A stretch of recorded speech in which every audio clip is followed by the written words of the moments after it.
اسلامي امارت له کله د وسلو د تولید وړتیا پیدا کړې ده. په دې مدیریت کې مختلف النوع سلاوي جوړیږي، کلاشینکوف، سکیل، توپنچې، راکټ، 2 میلیاشت، د 2 اګایز. اسلامي امارت تر دې دمه څومره وسلې رغولې دي؟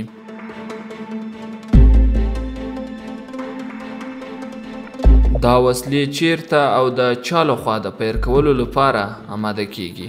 زموږ سره د 25 کاله مسلکیان کسان سره دي، نو الحمدلله زموږ کارونه ښه نورمال مخته روان دي.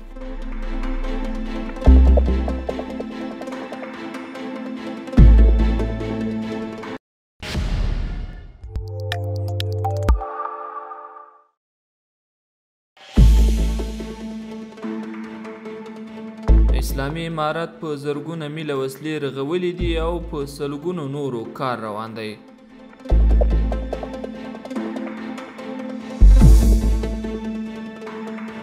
د ملي دفاع وزارت اړوند چارواکي وایي چې دوی کافي اندازه ماشینونه او وسایل په واک کې لري چې کولی شي دا بېلابېل ډوله وسلو پرزې تولید کړي او پر مټې هغه وسلې چې له کاره لوېدلې دي ورغوي. په دې مدیریت کې مختلف النوع سلاوي جوړیږي، کلاشینکوف، سکیل، توپنچې، راکټ، 2 میلیاشت، د 2 اګایز او ډیسي توپونه جوړیږي. الحمدلله زموږ کارونه ښه نورمال روان دي، هېڅ مشکل نه لرو. زموږ سره د 25 کاله مسلکیان کسان سره دي، نو الحمدلله زموږ کارونه ښه نورمال مخته روان دي.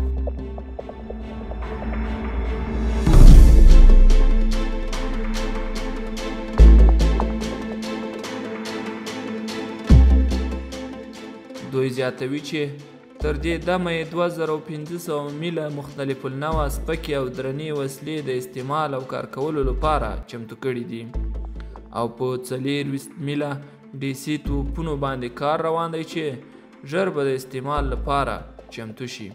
موږ هغه د ضرورت پر تقاضا باندې پرزه تولیدوو یا پرزه جوړوو. مثال که چیرې د سلاح یو پرزه ته ضرورت وي، د نور بخشو بیا هغه موږ ته مراجعه کوي، موږ یې دلته ورته تولیدوو. یا که چیرې هغه تولید و دلته بیا یو برش کوو، برش ته ضرورت و دلته بیا موږ برش کوو، یا که چیرې تولید ته ضرورت و بیا موږ ورته تولیدوو.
دغه راز په دغو ورکشاپونو کې ګڼ شمېر موټرونه هم ترمیم او رغول کیږي.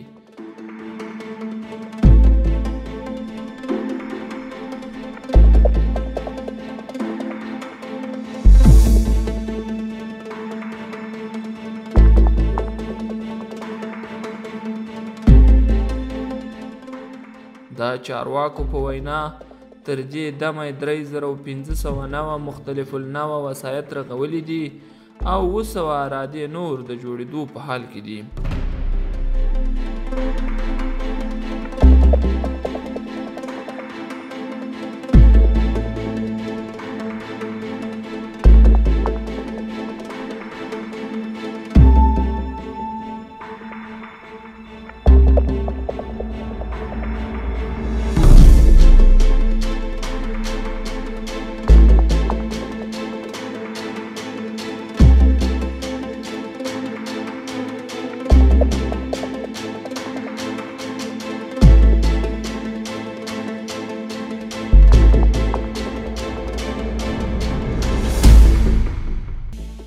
په دغو ورکشاپونو کې الکترونیکي وسایل هم جوړیږي چې تر دې دمه د 2000 په شاوخوا کې الکترونیک وسایل رغول شوي دي او د 250 په شاوخوا کې تر کار لاندې دي چې ژر به ورغول شي.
یادولو وړ ده چې دغه وسلې، وسایط او الکترونیکي وسایل د تیر نظام د تجربه لرونکو کسانو لخوا ترمیم او رغول کیږي.